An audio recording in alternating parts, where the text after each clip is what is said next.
Okay, so I've been asked a lot how to make your own flasks so you don't have to you buy them for 50 bucks a pop.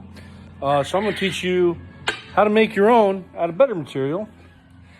Yeah, let's do it. You'll have to excuse the sound of the quail in the background. They just discovered they were males and had stuff, so they're excited.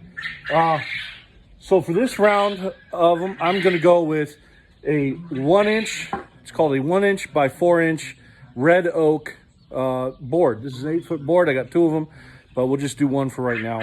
And we're going to cut this down, and then this will turn into the flask, but it's going to take some steps.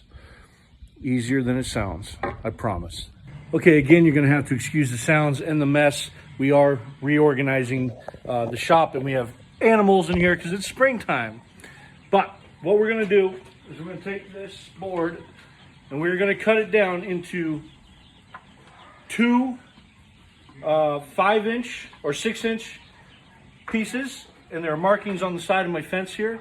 2 6-inch and 2 9-inch pieces, and that's going to make up our flask. Remember, keep your hands away. This one's going to be holding the wood. Splinters, I don't want them, so it's got a glove on it. You should probably wear glasses. You do you. I ain't your mother. Okay, 6-inch. All right, now we're going to do 9-inch cuts.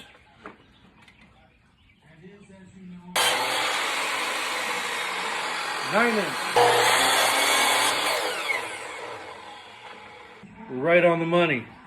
So 2 6, 2 9, and you can repeat this throughout the rest of your board, which I'm going to do now. All right, move that. All right, so we got our 6-inch pieces and our 9-inch pieces, essentially, and you can change the size to fit the projects that you work on. Like, I make some that are a lot bigger than this, and I make some that are smaller. Well, not much smaller. So that's what she's going to look like right there. So for me, a set of knuckles could fit easily in there to get casted. I do have some more that are slightly bigger, and I'm going to make one that's a lot longer and narrower, and that's going to be actually for casting handles directly onto trench knives. So next step is we are going to glue this up and clamp it before we put any screws in. We want it nice and glued and flushed and dry. So we'll come back to it tomorrow, just because I have other things to do today. But yeah, we will glue this up and get it clamped down. You want to make sure that it doesn't slip and slide all over the place. So be mindful of that. Remember, glue is your friend. Glue will hold better than screws in most cases. So, looks like this piece of wood I got has a slight warp to it, but we'll work with that. So there you go. We'll come back tomorrow and we'll screw it up, but I'm going to glue it now, and you guys will be able to see it tomorrow when it's all finished. Okay, so we got our box all glued up. It's all set. It's pretty solid. It's set overnight. So what I did is I set up, let's go like this. I set up a countersink bit on my drill press here. And you can do this with a regular hand drill too, but I suggest the drill press. It's going to give you a more guided hole. So what we're going to do is we're going to essentially make a hole. Let's see if I got a... There we go. There's the marker. Okay. So ideally, this is what we're going to do. We're going to put holes like this, leaving the middle open, right? Because this is where we're going to end up cutting our frame in half. So let's go ahead and drill these holes. You do it on all 4 ends. Don't need to do it on this side. Screw ain't going to do shit there. So you do it on these flat sides. So here, then flip it over here and here. Let's go ahead and drill.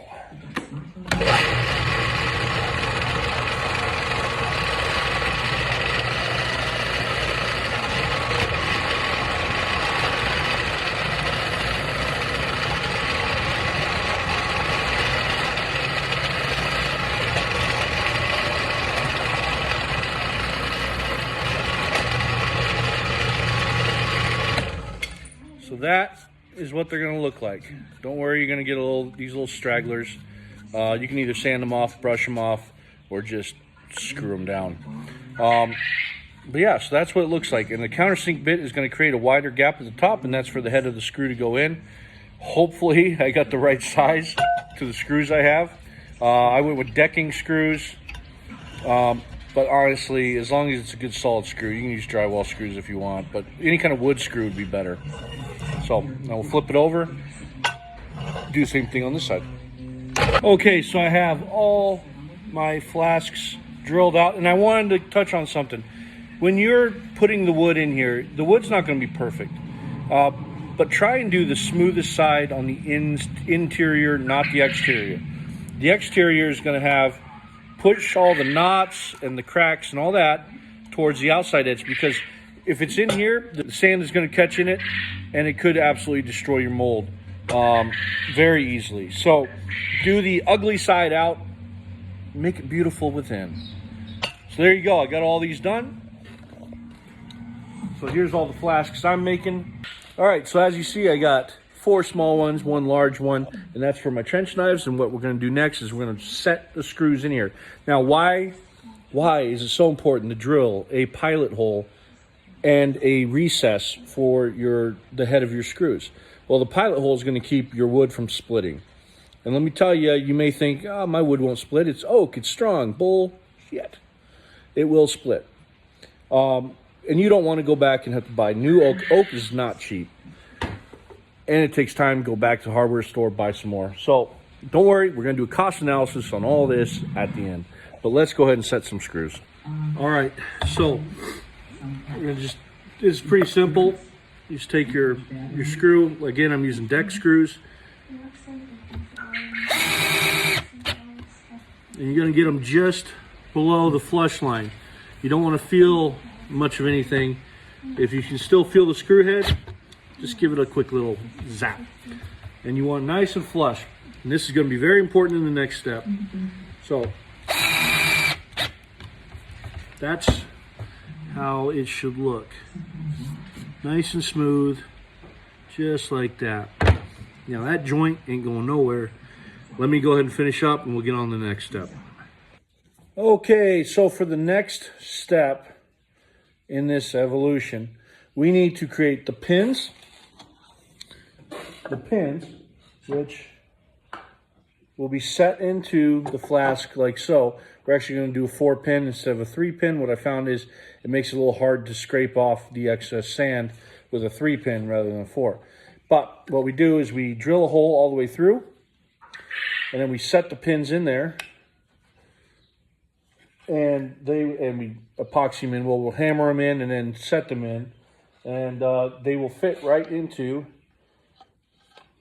this mold. The tighter the better, because then you end up with a nice seated mold. And so this particular pin I'm using is 3/16 inch, and it's just steel rod. It is actually 01 steel rod, if that matters to you. Now, standard bits, when you drill down, are going to be too small. So what I suggest is you buy a 6-inch bit. I don't have any 6-inch bits.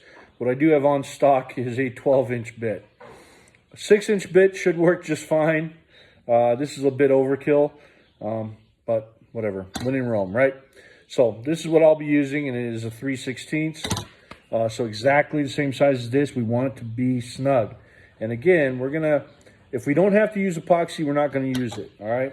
Whereas if you go any larger, which you might want to try and cheat and go a little larger, that way it fits in real easily, but you're going to regret it in the long run. Trust me, I did it, saving you the hassle.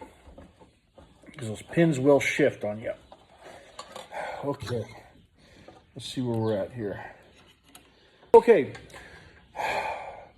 The other thing you're going to need, so we got our 3/16 inch bit. Again, hopefully you just get a 6-inch and not a 12-inch like I got. And then you're going to want to get a hole drilling bit. My God, I can't remember the name of it. This is 1.5 inches, and it's just a hole bit. So this is we'll use this next. But first, we're going to get all the pins set. So you can either take a marker and mark where you want the pins. Try to line them up on each side. And we're just going to drill down. So a helpful hint, take a scrap piece of wood and put it underneath. And you're going to drill into that wood and move the wood each time so that the bit has a good, something solid to grip into when it gets through. Otherwise, it's going to try and want to throw your board when it gets to the bottom. So we're just going to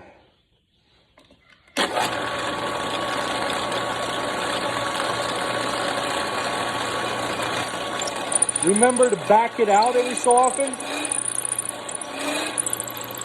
This will help keep it from binding.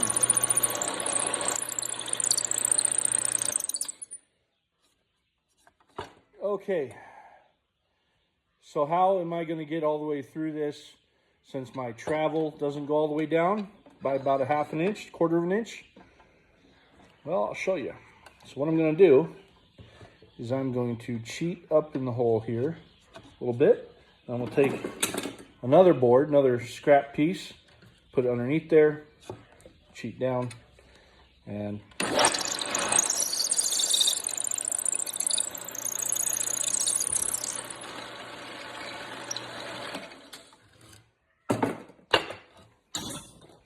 there we go.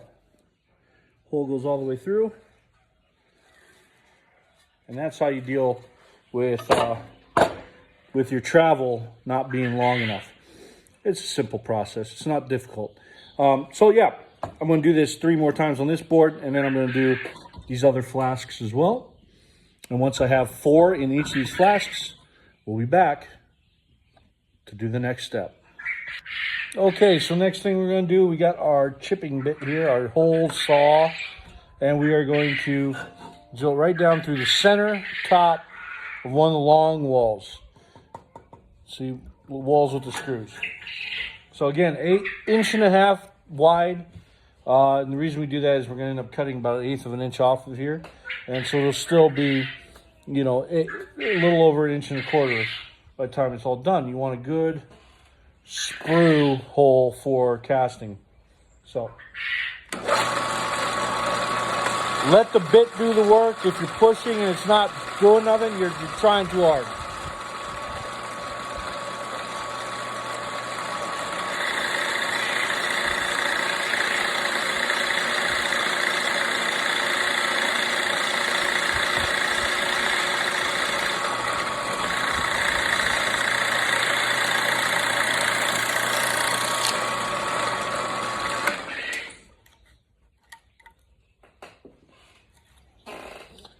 There you go. Now you have your sprue hole. This is where you're going to cast into to fill the mold. So let me get the others finished and we'll move on to the next step. All right, so now we are going to use my table saw here, and we are going to cut these. So if your table saw has one of these guides that goes on the back, it's going to prevent you from going all the way through. So you're going to have to remove that guide by taking the top plate off, and there should be a little lever or a screw or something where you can pull this guy straight up and out. You're going to want the blade to just barely clear by maybe 1/8 of an inch the top of this wood here. So you want just barely taller than that. You're going to want to center it, so measure your wood. It's not going to be 4 inches. It's going to be 3.5 inches. So you're going to divide that by 2, and that's going to be your center line. Okay, so let's give this a shot. We're just going to make sure that the same edge is touching this plate. So we're probably not going to end on a long wall, but it doesn't matter either way. We're just going to make sure when we rotate, we're going to follow all the way through with each cut. Come back, but we need to make sure this side always touches this fence.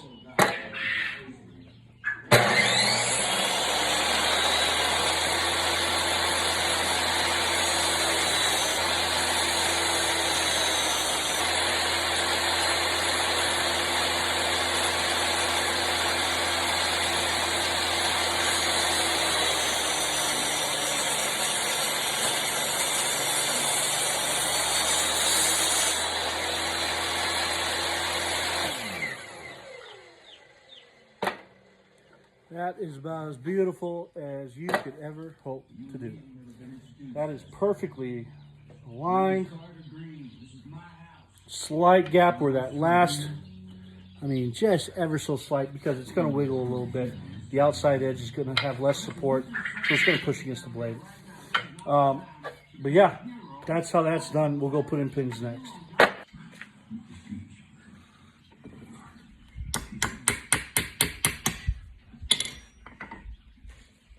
I like doing this on my anvil because I can hear the clink when it finally gets to the end, and I can stop hammering.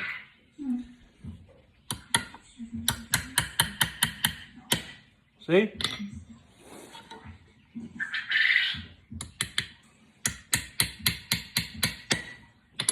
So these pins are an exact match, and sometimes in size. These pins are an exact match in circumference to the holes. And while they might line up pretty easily, as they do, they ain't going to go together very easily. So I'll show you what I do about that. Okay, so the holes on this side without the pins are a little tight, and I understand that. You had to hammer the ones in on the other side, right? So you're going to take your 3/16 inch bit or whatever bit you used to originally do the holes. I'm using a shorter bit than that 12-inch one I was using. And you're just going to ream the hole. You're not trying to just, you're not doing this. You're just trying to shave like a 64th of an inch off. See that little sawdust coming out of there? There we go. Just kind of smoothing that hole out, reaming it ever so slightly. All right, so re-reamed her. Let's see.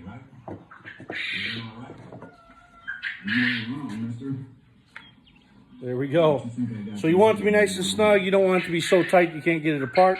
And even if you do, like, oh crap. Remember, the pins are going to bind if you don't do both sides at the same time. But don't fret if you get stuck.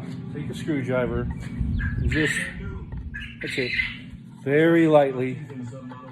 Just turn it until you get those screws, those pinholes back in line. And there you go. So there you have it. That's how you make a flask. And those of you that follow me online on Instagram, you've seen how I use them. If not, you can look at other videos and see how to use them. Maybe I'll make one later. But there you go. That's how you make your own flask. Let's do a cost analysis. Okay, so let's go over this real quick. So the wood, it's oak wood. It's red oak. And I did 1x4s, which are actually 3/4 inch by 3.5 inch. We did an 8-foot board. We're just going to do it as if I did one row of, you get 3 flasks at the size I did out of one board. And those are 5-inch by 7-inch flasks. So a good size to cast pretty much any small item. The boards cost $24 a piece divided by 3, so it's $8 per flask in boards. Screws, we're going to call it 50 cents. Bits cost me, for the 2 bits you need, for a 6-inch 3/16 bit and the countersink bit, it cost me $14 for both of them. Divide that by 3, $4.50 in bit costs. Glue, $0. Okay, I mean, not even enough to call it a penny, but we're going to leave it. So we're going to call this $4.50. It's actually a little bit more. We're going to round down. We're going to round this up. Yada, yada, yada. Blah, blah, blah. Stick with me. The steel rod. It is 01 steel rod. It was a 3-foot rod, and it made enough to do, it was 1 pin shy of doing 4 flasks. So we're going to just say 3 flasks. It was $12 for that rod. $4 per flask in steel rods, which brings us to a total of $17 for the first run of $17 per flask. Now, you're going to alleviate the bit costs for future runs you might do, so minus that $4.50, and future runs are only going to cost you $12.50 per flask to make. So there you go. And again, you can vary the sizes, yada, yada, yada. But online, I've bought them online myself through manufacturers, and they cost anywhere from $35 to $75 for Like something like this would probably be well over $100, and that essentially is 2 flasks worth. So that cost to me is only at the highest price, it would be $34. $34 and some time. I got all these done in essentially a day and a half. 1 day to assemble, make and assemble, 1 day just to cut and glue, and then let it sit overnight. But there you go. That is how you make those flasks. Hope this was educational in some sort of way, and yeah, definitely cost effective. So there you go. If you have any skill sets at all inside of a shop, you got this. I have faith in you. Oh wait, a couple of final notes. The reason we use red oak is because it avoids burning. That's why they use it on things like casks to do whiskey, and then they torch the inside. It's very fire resistant wood. So that's why we use the oak. Don't use pine or anything like that. You're just going to burn through it. MDF works pretty good, but it does burn a lot faster than this stuff does.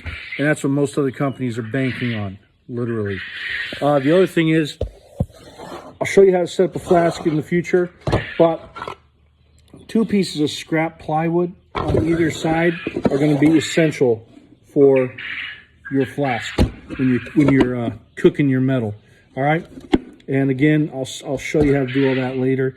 But all you're going to do is just find some scrap plywood, or go to the hardware store and buy the cheapest plywood they got that's over 1/4 inch or 1/4 inch or more. And there you go. Last and final thing, if you cannot find steel rod, my God, they're loud. Quail. They're quail. We have quail boxes in my shop. Good eggs. Anyways, if you cannot find steel rod to work, go to the hardware store and buy some 16-penny nails. Those will work as well. And you're just going to go through the one side. You're going to hammer it through the one side so the spike is hanging out. You probably cut that off, round it, whatever you want to do. Measure it out to make sure that you got the right size bits.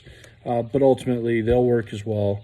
It won't be as pretty, and they do tend to bend if they're stressed too much. So just be cognizant of that. And again, I hope you make a ton of stuff, and I look forward to seeing it someday.